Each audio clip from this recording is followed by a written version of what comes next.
Hello and welcome back to Cardio versus Weight Training, Part 2. So in this module, what we're going to do is start covering resistance strength training.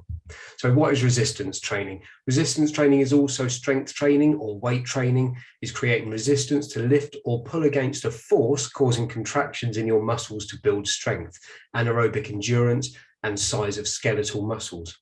So resistance training is based upon the principle that muscles of the body will overcome a resistance force when they're required to do so. When you do resistance training repeatedly and consistently, your muscles will become stronger. So examples of resistance training, there's lots of ways, as you can imagine, again, like cardiovascular, how you can train doing resistance training.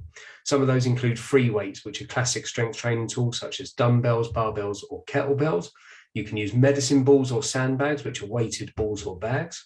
Weight machines, which are basically, if you've never been into a gym, is a device that have adjustable seats with handles or bars attached, either to hold or pull weights with hydraulics and cables. Resistance bands are quite popular now, which are like giant rubber bands, which provide resistance when stretched. They're very portable and can be adapted to most workouts. The bands provide continuous resistance throughout a movement. Suspension equipment, a training tool that uses gravity and the user's body weight to complete various exercises. And of course, the ultimate classic would be your own body weight, which can be used for squats, press-ups, or chin-ups. Using your own body weight is super convenient, especially when traveling or even if you've got a little workout room at work. So physical and mental health benefits that can be achieved through resistance training include improved muscle strength and tone to protect your joints from injury, maintaining flexibility and balance, which can help you remain independent as you age. Weight management and increased muscle to fat ratio. As you gain muscle, your body burns more kilojoules when at rest. May help reduce or prevent cognitive decline in older people. You'll have greater stamina as you grow stronger. You won't get tired as easily. Prevention or control of chronic conditions such as diabetes, heart disease, arthritis, back pain, depression, and obesity, and also pain management.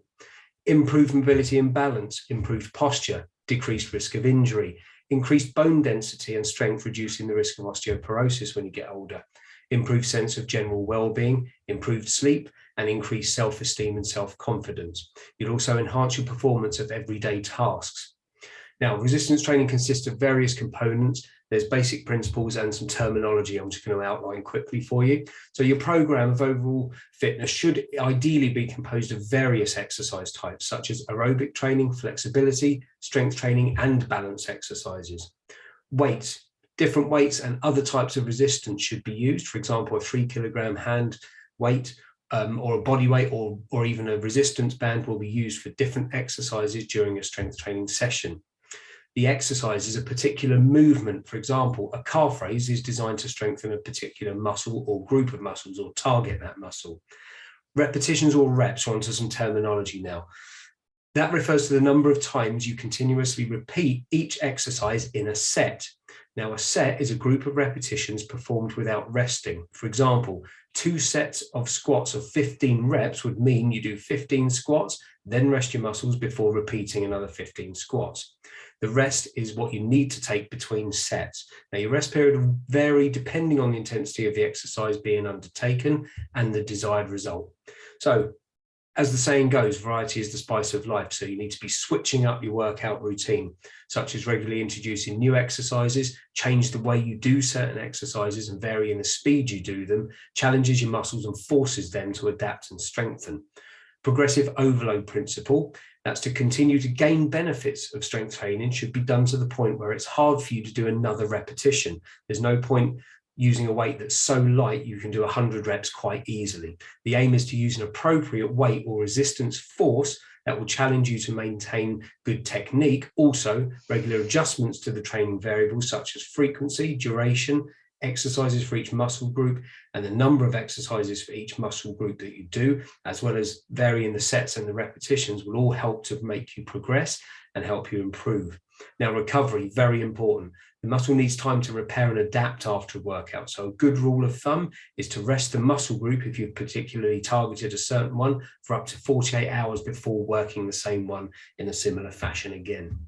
So Aerobic or anaerobic training, best for weight loss. So what is the best training approach for fat loss? And that's what we're talking about here in particular. Here we're going to put the aerobic and resistance training head to head to give you the verdict on the best way to help you lose body fat and, importantly, to keep it off. Now, clearly, for many reasons, people start and continue with aerobic and resistance training program is to lose body fat and, of course, to avoid putting that fat back on. So whatever type of exercise you choose, you can guarantee it will help you increase your calorie burn. But when you're looking to drop a few pounds of fat, you want to know which type of exercise is the most suitable to help you hit that target. So aerobic training, okay, we're going back to the running. Top tips for their burning calories doing aerobic training. It will burn calories full stop, okay? Aerobic training is continuous exercise that gets you slightly breathless, but still allows you to hold some form of conversation. If you can talk normally, then you need to push it a little bit more. So if you're looking to burn body fat, aerobic exercise is a must as part of your training program. Look to exercise for a minimum of 20 minutes at a time, 3 times a week, in order to get measurable gains. Walking, jogging, running, cycling, going back through all of the ones I mentioned in part 1, okay? They're all good forms of aerobic training. And of course, don't forget the most effective ones are the ones which require you to support your own body weight. So therefore, an hour spent running will burn more calories than an hour spent in a swimming pool, for example, because in the pool, your body weight is supported by the water, which requires less energy than if you have to support yourself. Typical advice for your aerobic exercise is that it should be low intensity to burn body fat. However, by making your aerobic exercise sessions more intense by simply working harder, you can gain more benefits from your workout, including a greater calorie burn. Basically, the harder you push it, the more fuel you'll require. Think of a car, for example, driving at 100 miles an hour burns more fuel than driving at 50 miles an hour. Longer post-exercise calorie burn. Studies have shown that inserting short, more intense efforts in your aerobic workout will significantly ramp up your calorie burn, particularly after your session has ended. This increased calorie burn can continue for hours, which means that you can burn more calories even after you've stopped exercising. Increased fitness, equally beneficial byproduct of spicing up your workouts with short, fast efforts. So you imagine a run, if you interject with some short, fast bursts, then you're going to get the improvements from that. Okay, working harder for even short periods of time, your body will step up to the new challenge and your fitness is going to increase. Now, anaerobic training and calorie burning. Exercises using weight and your body weight should form an integral part of your fat loss program. 1 or 2 weekly sessions of around 45 minutes will bring about noticeable improvements and will complement your aerobic training on so many different levels, namely increasing muscle mass. If you have toned muscles, the energy cost of maintaining that muscle mass is greater than that of body fat. Hence, toned muscles gives a greater calorie burn even when not exercising, resulting in an elevated metabolic rate for 24 hours a day. Increasing your muscle mass doesn't mean that you have to resemble a bodybuilder, and especially you ladies out there lifting weights, you will not turn into a muscle Mary. You're just simply carrying out correctly structured resistance training will give you the required gains that you need. Tighten up and pull in. By toning up your muscles correctly, you'll find that everything gets pulled in, particularly around the stomach. So as well as burning extra calories, your shape changes as you slim down. Not strictly fat loss in this instance, but an extremely visible and tangible benefit of carrying out resistance training. So on to the last section, aerobic or anaerobic training. What's best for fat loss? The facts are that if you're looking for optimal fat loss, there is no single discipline is the best solution. The best training method is to employ a combination of both aerobic and resistance so that you move towards your target with several strategies, not just sticking to one of them. Head-to-head gives the following results.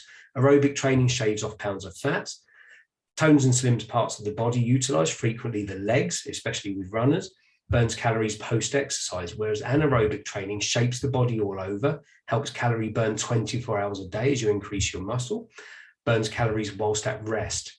So, in conclusion, keeping it off and getting it off is everybody's target for losing body fat. For your exercise and weight loss strategy, always look for long-term results rather than any quick fix solutions. Quick fixes may produce short-term gains, but they will not deliver long-term, and that's a guarantee. Therefore, by combining both resistance training workouts with aerobic exercise, you will not only reach your goals faster, the pounds of fat won't pile back on afterwards. In addition to this, you're going to feel better, fitter, stronger, and will develop a fantastic positive lifestyle and good habits that will hopefully bring about benefits for the rest of your life. Now, that's got to be worth a few workouts a week, right? So get yourself up, and moving, no matter what it is you choose to do, whether it's a walk to increase your heart rate or you decide to splash out on a big expensive bike. Get yourself moving, folks. Thanks for listening, and I shall speak to you in the next one.